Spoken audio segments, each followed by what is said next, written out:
Salam əziz dostlar, bugünkü dərsimiz Nizami Gəncəvidir. Nizami Gəncəvinin həyatı və yaradıcılıq yoluna nəzər yetirək. Nizami Gəncəvi 1141-ci ildə Gəncə şəhərində anadan olub. Əsl adı İlyas, atasının adı isə Yusif olmuşdur. Gəncə şəhəri bu dövrdə sürətlə inkişaf edirdi. Bunun da səbəbi İpək yolunun bu şəhərdən keçməsidir. İpək yolu buradan keçdiyi üçün, bu şəhərdən keçdiyi üçün Gəncə inkişaf edirdi və mədəni mərkəzə çevrilirdi. Təbii ki, mədəni mərkəzə çevrilmək Nizami Gəncəvi kimi bir şəxsiyyətin yetişməsində mühüm rol oynayıb. Nizami Gəncəvinin həyatı haqqında doğru-dürüst məlumatı onun öz əsərlərindən alırıq. Yəni, Nizami Gəncəvinin həyatı haqqında məlumatı başqa mənbələrdən deyil, elə öz əsərlərindən əldə etmişik. Ömrü boyu Gəncədə yaşayan Nizami dini və dünyəvi elmləri dərindən mənimsəmiş, dövrünün tanınmış alimlərindən biri olmuşdur. Fars və ərəb dillərindən başqa bir sıra digər dilləri də öyrənmişdir. Sual düşə bilər ki, yalnız fars və ərəb dilini bilib? Xeyr, dövrünün digər dillərini də bilmişdir. Zəmanəsinin nüfuzlu adamlarına olan dayısı Xacə Ömər onun təlim-tərbiyəsi ilə ciddi məşğul olmuşdur. Yəni, onun yetişməsində əhəmiyyətli rol oynayan şəxs Xacə Ömərdir. Hökmdarların himayəsində saraylarda yaşamaqdan imtina edən şair əsərlərindən və digər qaynaqlarından məlum olur ki, o humanist, müdrik, gözüdוח bir insan kimi hələ sağlığında müasirləri tərəfindən yüksək qiymətləndirilmişdir. Nizami Gəncəvi sarayda yaşamayıb, sarayda yaşamaqdan imtina edib. Bu da onun humanist, müdrik, gözüdוח bir insan olmasından irəli gəlirdi. 1209-cu ildə vəfat edən Nizami Məhəmməd adlı bir oğul da olmuşdur. Yaradıcılığı. Yaradıcılığı lirik şeirlərlə başlayıb. Baxın, həm lirik növdə yazıb, həm də epik növdə yazıb. Yaradıcılığı amma lirik şeirlərlə başlayıb. Qaynaqlarda çoxlu lirik şeirləri olduğu barədə məlumat verilsə də, dövrümüzdə onların çox az qismi çatmışdır.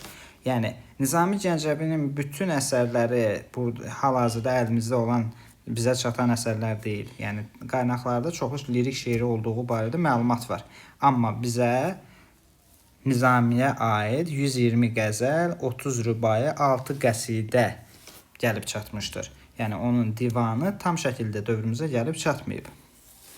Onun lirik şeirləri ilə poemaları arasında güclü səsləşmələr vardır. Başqa sözlə, şairin lirikasında ifadə olunmuş başlıca məsələlər poemalarında geniş bədii həllini tapmışdır. Bu məsələlərə nələr daxildir? Şairin lirikasında diqqəti ilk cəlb edən insana dərin məhəbbət, onun qüdrətinə inam hissidir. Nizami Gəncəvinin demək olar bütün əsərlərində insana məhəbbət öz əksini tapıb. Humanizm yazıçının əsərlərinin əsas qayəsini təşkil edib. İnsanın gözəlliyini azalmayan sevgi və ehtirasla vəsf edən şair onun xoşbəxtliyini, firavan yaşamasını arzulayırdı. Ənənəyə uyğun olaraq o, lirik şeirlərində məhəbbət mövzusuna tez-tez müraciət etmiş, sevgi hissinin ülviliyini, insanı mənən saflaşdırdığını, ucaltdığını yüksək sənətkarlıqla tərənnüm etmişdi. Deməli, insanı mənən saflaşdıran, insanı ucaldan hansı duyğudur? Məhəbbət duyğusudur. Nizami Gəncəvi öz əsərlərində bunu göstərmişdir.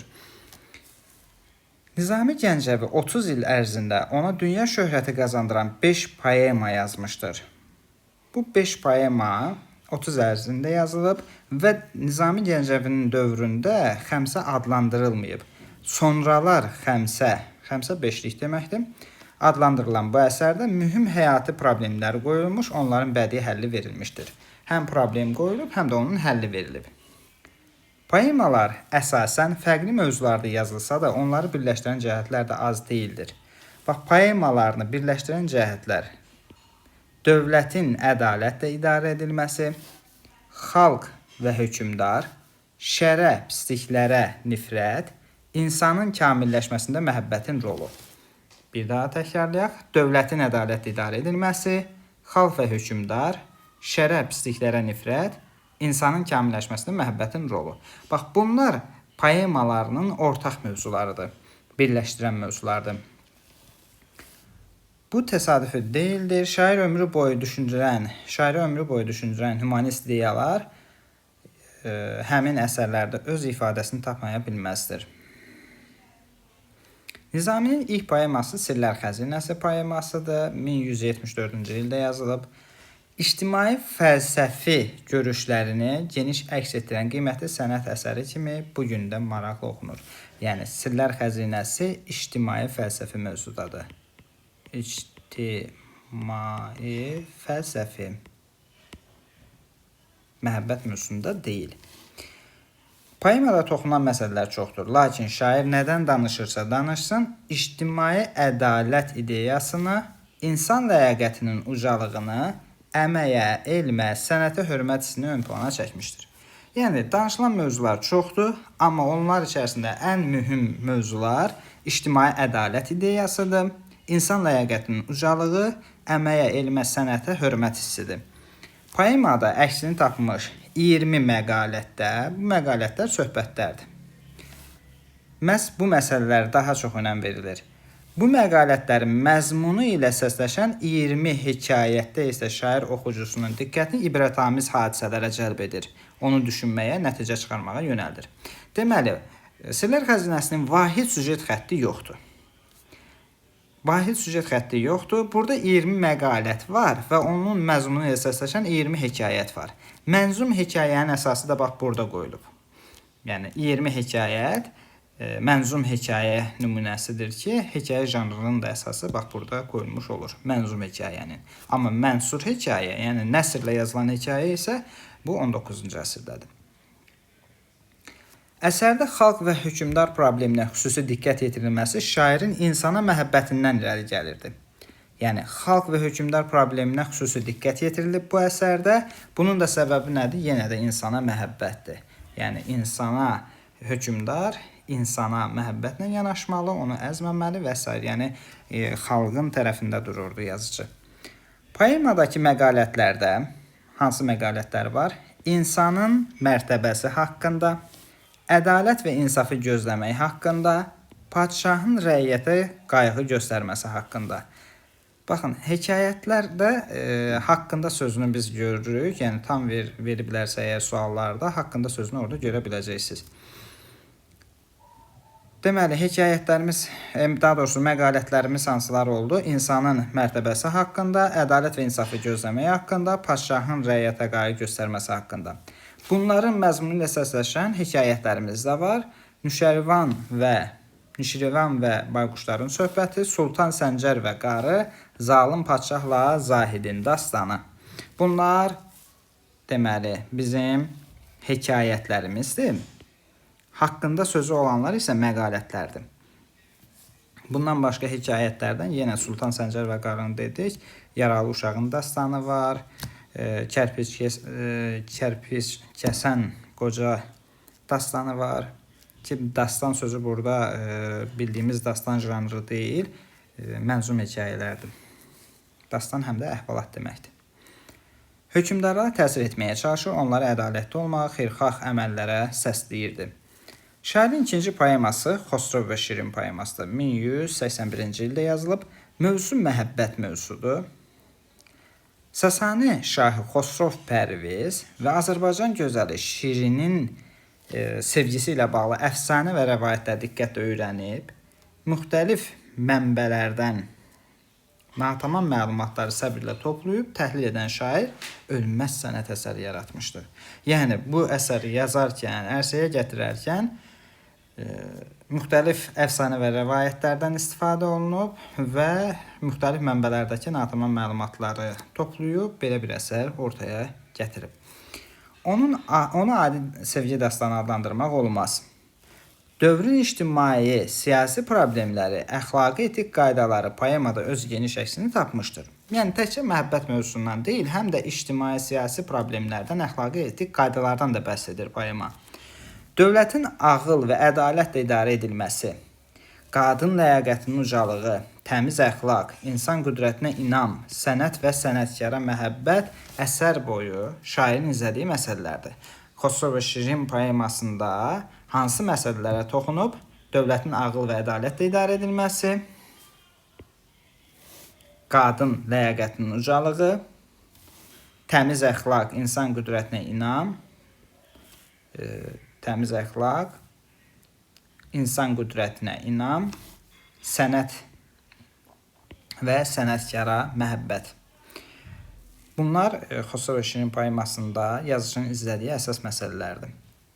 Məhəbbətin insanı saflaşdıran, nəcibləşdirən hiss olduğunu ustalıqla əks etdirmişdir. Baxın, biz poema, daha doğrusu lirikasında da dedik ki, məhəbbət insanı nəcibləşdirən bir hiss kimi önə sürülür. Poemalarında da bu özünü göstərir. Nizami bunu Xosrov obrazı vasitəsilə ifadə etmişdir. Şirini sevsə də Xosrovun şahlıq qüruru ciddi səhvlər etməsinə səbəb olur. Onun məhəbbəti Xosrovu birdən-birə dəyişmir. Bu əslində mümkün də deyildi. Bu müdrik qızın dönməz iradəsi, ağıllı davranışı bu məğrur uşağı tədricən dəyişir. Bax, buna diqqət yedirək, testlərdə düşür. Xosrov birdən-birə dəyişmir, tədricən dəyişir, yəni yavaş-yavaş dəyişir. Şirin qələbə çalır, lakin bu ona asanlıqla başa gəlmir. İlk məhəbbətinə ömrü boyu sadiq qalan Şirin təmiz adını, ləyaqətini qoruyur. Xosrovdan bəzən etinasızlıq görsə də, ilk və həqiqi sevgisindən üz çevirmir. Sual düşə bilər, Xosrovdan etinasızlıq görübmü Şirin? Bəli, görüb. Bunu da qeyd edək ki, Şirin Nizaminin ən çox sevdiyi qəhrəmandır. Qəhrəmanlardan biri də deyə bilərik. Xosrovun təbiətdəki qüsurlarının aradan qalxması üçün böyük əzab əziyyətlərə qatlaşmalı olan Şirin Nizaminin ən çox sevdiyi qəhrəmanlardandır. Bəli, bu da burada qeyd olunub. Gəldik növbəti poemamız Leyli və Məcnun poemasıdır. 1188-ci ildə qələmə alıb, qədim ərəb əfsanəsi əsasında yazılıb. Məhəbbət mövzusunda qələmə alınan, bunun mövzusu məhəbbət mövzusudur. Bu əsər şairin dövrünün bir sıra mühüm problemlərin münasibət bildirməsinə imkan yaratmışdır.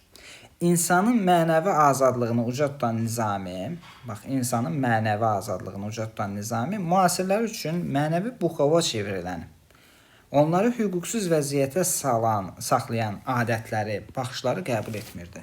Yəni, bəzi adətlər var ki, insanın hüquqlarını əlindən alır, onu mənəvi buxova çevirir. Bu adətlərlə Nizami Gəncəvi barışmırdı. İnsanları, xüsusən qadınları müti, kölə vəziyyətində saxlayan adətlər, qanunlar güclü olsa da, əsərin qəhrəmanları Leyli və Məcnun bunlara boyun əymək istəmirlər. Bu, ağıllı, zəkalı gənclər zəmanənin insanın mənəvi azadlığına, arzu və istəklərinə qələm çəkən tələblərinə tabe olmadıqlarına görə xoşbəxt ola bilmirlər. Yəni, bunların xoşbəxt olmamasının səbəbi zamanənin adət-ənənəsi ilə belə deyək, adət-ənənəsinə əməl etməmələridir. Ona görə də xoşbəxt ola bilmirlər. Onlar məhv olsalar da məğlub olmur, mənəvi qələbə çalırlar. Bu qələbəni alqışlayan Nizami onların eşqini örnək kimi dəyərləndirir. Biz Leyli və Məcnun poemasını geniş şəkildə Məhəmməd Füzulinin yaradıcılığında keçəcək. Leyli və Məcnunu ilk yazan sənətkar amma Nizami Gəncəvidir. Fars dilində yazıb. Ümumiyyətlə, Nizami Gəncəvinin bizim əlimizdə olan əsərləri hamısı fars dilindədir. Nizami 7 gözəl poemasını yazıb. Bu 4-cü poemasıdır. 1197-ci ildə yazılıb. Yenə də öz yaradıcılıq ənənəsinə sadiq qalmış, ictimai problemlərə, insan talelərinin təsvirinə xüsusi diqqət yetirmişdir. Burada əsas 2 sual var ki, bu suallara cavab axtarıb Nizami Gəncəvi. Ölkə necə idarə olunmalıdır sualı, bir də ölkədə bütün insanları əhatə edən ədalət necə qorunmalıdır kimi suallara cavab axtarıb və cavab veribdir. Əsərin mövzusu Sasani şahı Bəhram Gürün həyatı ilə bağlıdır. Bəhram Gürün həyatından danışır əsər mövzu olaraq. Amma ideya olaraq istəyi Bəhram Gürün həyatını nəzmə çəkmək deyil. Yəni, məqsədi Bəhram şahın həyatını nəzmə çəkmək olmayıb. Şairin məqsədi öz arzu və istəklərinə uyğun obraz yaratmaq, onun vasitəsilə zəmanə hökmdarlarına yol göstərmək olmuşdur. Yəni, burada Bəhram Gürü göstərməklə zəmanə hökmdarlarına dərs verir. Şair öz qəhrəmanını bir insan və hökmdar kimi çətin sınaqlardan keçirir, Aydınlaşır ki, hökmdar çox ağır, çətin bir iş olub hökmdarlıq. Böyük məsuliyyət tələb edir. Xalq və dövlət üçün cavabdeh olan şəxs, hökmdar öz vəzifə borcunu bir anda unutmamalı, laqeydliyə, biganəyə yol verməməlidir. Yəni, sən hökmdarsansa, hökmdar kimi işini görməlisən. Laqeyd ola bilməzsən. Xalqın işinə laqeyd yanaşmaq olmaz. Dövlət işlərini başqalarına etibar etmək olmaz. Bu böyük fəlakətlərə səbəb ola bilər. Poemada 7 gözəlin danışdığı hekayələrin demək olar ki, hamısında xeyrin şər üzərində qələbəsi vurğulanır. Bax, xeyrin şər üzərində qələbəsi məsələsi bizi şifahi xalq ədəbiyyatına yaxınlaşdırır bunu. Yəni, paralel olaraq biz müqayisəsini apara bilərik. Məsələn, nağıllarda bunu görə bilərik ki, xeyr və şər mübarizə aparır, xeyri şər üzərində qələbə çalır. Avesta'da bunu görmək olar. Avesta'da xeyirlə şərin mübarizəsi gedir və xeyri qələbə çalır. Eyni burada da poemada 7 gözəlin danışdığı hekayələrdə hamısında xeyrin şər üzərində qələbəsi var. Nizami Gəncəvi sonuncu poeması olan İskəndərnaməni 1203-cü ildə tamamlamışdır. Əsər 2 hissədən ibarətdir. Poemanın qəhrəmanı İskəndərin apardığı müharibələri, haqqı, ədaləti bərqərar etmək üçün göstərdiyi səyləri əhatə edən birinci hissə Şərəfnamə adlanır. İkinci hissə İqbalnamə adlanır ki, burada şairin həyatı, insanın cəmiyyətdəki yeri, vəzifələri və s. barədə elmi fəlsəfi düşüncələr öz əksini tapmışdır.